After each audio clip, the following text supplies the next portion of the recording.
आज मैंने महाराष्ट्र का बहुत ही फ़ेमस वड़ा पाव बनाया, जो बहुत ही ज़्यादा टेस्टी बना। कभी मैंने वड़ा पाव नहीं बनाया था, लेकिन आज मैंने इसे बनाया। पूरे परिवार के लोगों ने कहा कि वड़ा पाव खाना है, ये बहुत मशहूर है, तो मैंने कहा चलो बनाते हैं। तो इसे बनाने के लिए सबसे पहले हम चटनी बनाएँगे। तो यहाँ पे मैं 2 हरा मिर्चा और अदरक का 4 टुकड़ा छोटा-छोटा करके डाल रही हूँ और 20 से 22 लहसुन की कलियों को और हरी धनिया की पत्ती डाल के और इसे ग्राइंड कर लेंगे। बिना पानी के ग्राइंड करना है। इसका यूज़ हम आलू जब भूनेंगे तब करेंगे। तो अब इसे निकाल लेते हैं। तो यहाँ पे ना आप मिर्चा बढ़ा के डाल सकते हैं, क्योंकि बच्चों के लिए भी मैं बना रही हूँ, इसलिए मैंने मिर्ची का यूज़ कम किया है। आप मिर्चा बढ़ा के डालें, क्योंकि ये थोड़ा-सा तीखा ही बनता है। अब दूसरी चटनी हरी वाली बनाएँगे, तो इसके लिए भी मैंने 2 हरा मिर्चा लिया है, 2 लहसुन की कलियाँ और धनिया की पत्ती और थोड़ा-सा नमक डालेंगे और इसे थोड़ा-सा पानी डाल के ग्राइंड करेंगे। तो इसे महीन ग्राइंड करना है, थोड़ा-सा पानी डाल के, क्योंकि इस जब हम वड़ा और पाव को बनाएँगे तो उसमें हम इसका यूज़ करेंगे। तो यहाँ पे मैं आपको दिखाती हूँ, देखिए चटनी ये बिल्कुल महीन है, इसी तरह का बनाइएगा। अब इसे भी निकाल लेंगे और एक चटनी फिर हम बाद में बनाएँगे, जब वड़ा हमारा बन जाएगा। और यहाँ पे मैंने 5 बड़ा आलू लिया है। देखिए, आप जितना वड़ा बनाना चाहें ना उतना बना सकते हैं। इतने में मैं 6 वड़ा बनाऊँगी और इसे हाथों से अच्छे से मैश कर लेंगे। अब ये मैश हो गया है तो एक मिक्सिंग बोल लेंगे और उसमें हम बैटर बनाएँगे। तो 1 कटोरी यहाँ पे मैंने बेसन लिया है और 2 चम्मच छोटे चम्मच से हम चावल का आटा लेंगे। चावल का आटा आप चाहें तो ना डालें, हमने क्रिस्पी होने के लिए इसे डाल दिया है। और इसमें 1 चम्मच हल्दी पाउडर, 1 चम्मच सूखा लाल मिर्चा पाउडर और आधा चम्मच नमक डाल के अच्छे से मिला लेंगे और फिर इसका बैटर बनाएँगे थोड़ा-थोड़ा पानी डाल के। तो बैटर आपको गाढ़ा ही रखना है, बहुत ज़्यादा पतला नहीं और बहुत ज़्यादा गाढ़ा भी नहीं रहेगा। इतना रहेगा कि आलू के ऊपर ये अच्छे से लग जाए, तो आप उसमें आलू का बॉल बना के और डाल के देख भी सकते हैं। लेकिन अभी मैं आपको कंसिस्टेंसी भी दिखा दूँगी, तो थोड़ा-थोड़ा पानी डाल के ही आप इसे फेंटिएगा और कम से कम 2 ढाई मिनट तक फेंटिएगा, जिससे कि ये अच्छे से फूलेगा। और यहाँ पे 2 ढाई मिनट हो गए फेंटते हुए और मैं कंसिस्टेंसी भी आपको दिखाती हूँ। देखिए इसी तरह का होना चाहिए, ऐसे ही रखिएगा। अब हम कढ़ाई में तेल गरम करेंगे और इसमें डालेंगे हम आधा चम्मच जीरा और 1 चम्मच जो राई होता है ना, काला वाला राई, उसे डालेंगे और थोड़ा-सा यहाँ पे आप हींग भी डाल सकते हैं। मेरे बच्चे हींग खाना नहीं पसंद करते, इसलिए मैंने हींग नहीं डाला। और जो हमने चटनी को बनाया था लहसुन, मिर्चा और धनिया की पत्ती को, उसको डाल देंगे और थोड़ा-सा चला लेंगे, यहाँ पे देखिए। और फिर हम ना लो कर देंगे फ्लेम को, ताकि ये जले नहीं। और यहाँ पे मैं आधा चम्मच डाल रही हूँ धनिया पाउडर। आप चाहें तो डालें, नहीं तो आप धनिया जो साबुत वाली होती है ना, उसे दरदरा के डाल सकते हैं, क्योंकि ये पड़ता है। और टेस्ट के अनुसार नमक डालेंगे, तो हमने 1 चम्मच नमक डाला है, क्योंकि आलू हमारा ज़्यादा है। तो उसी हिसाब से आप नमक डालिएगा जितना कि आलू है। और अब हम आलूओं को डाल देंगे और डाल के इसे अच्छे से 2 से ढाई मिनट तक भून लेंगे, क्योंकि हमने आलू को बिल्कुल महीन मैश कर दिया है, इसलिए ये चिपकेगा। क्योंकि ये नॉन स्टिक की कढ़ाई नहीं है, तो ये थोड़ा-सा चिपकेगा। अगर नॉन स्टिक की कढ़ाई होगी तो वो नहीं चिपकेगा। लेकिन अगर आप मैश करके नहीं डालेंगे तो फिर हम इसका जब बाल बनाएँगे तो दिक्कत होगा, इसलिए हमने मैश करके अच्छे से डाला है। और इसे 2 से ढाई मिनट हो गए हैं भूनते हुए, आप देख सकते हैं।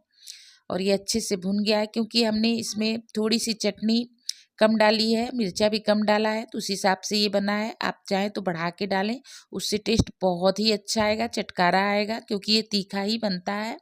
अब इसे हम निकाल लेंगे और ठंडा हो जाने देंगे।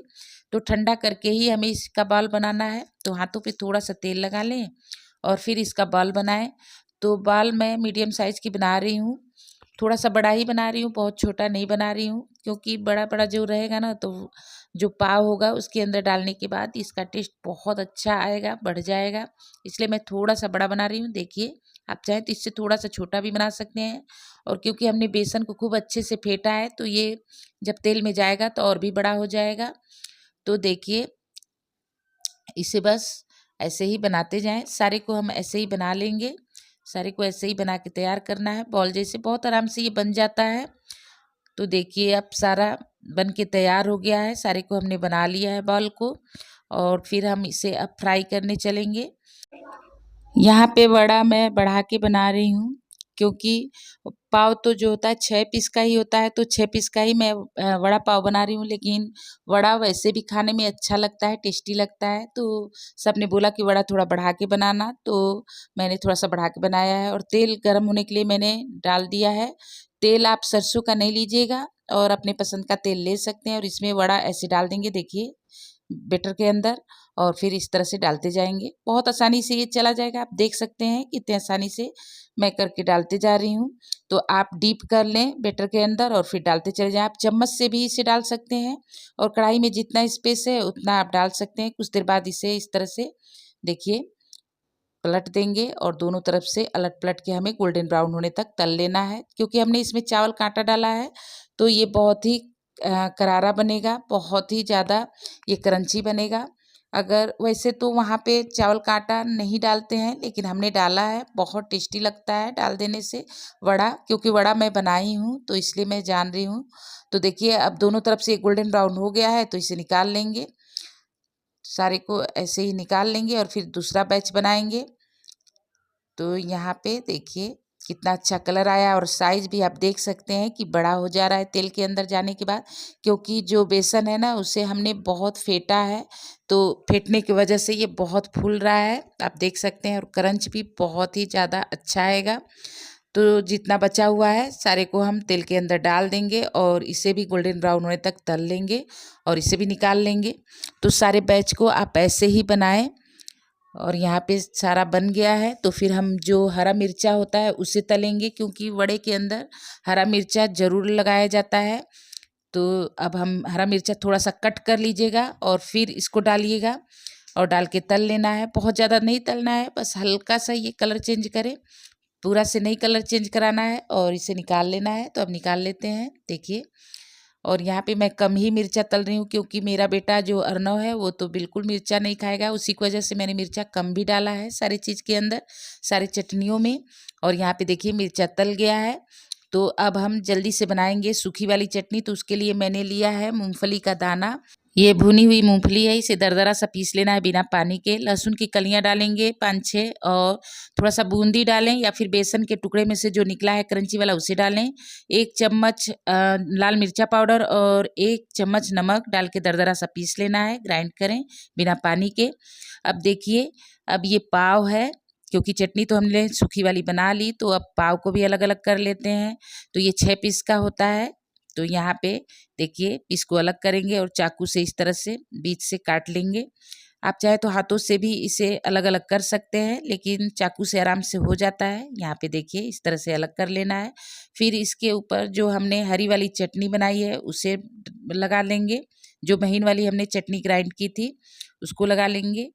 और जो मूंगफली के दाने वाली हमने मूंगफली चटनी बनाई है, सॉरी, मूंगफली के दाने वाली ड्राई वाली, उसे इस तरह से रख लेंगे। देखिए इसी तरह से ये सूखा सूखा सा बनेगा।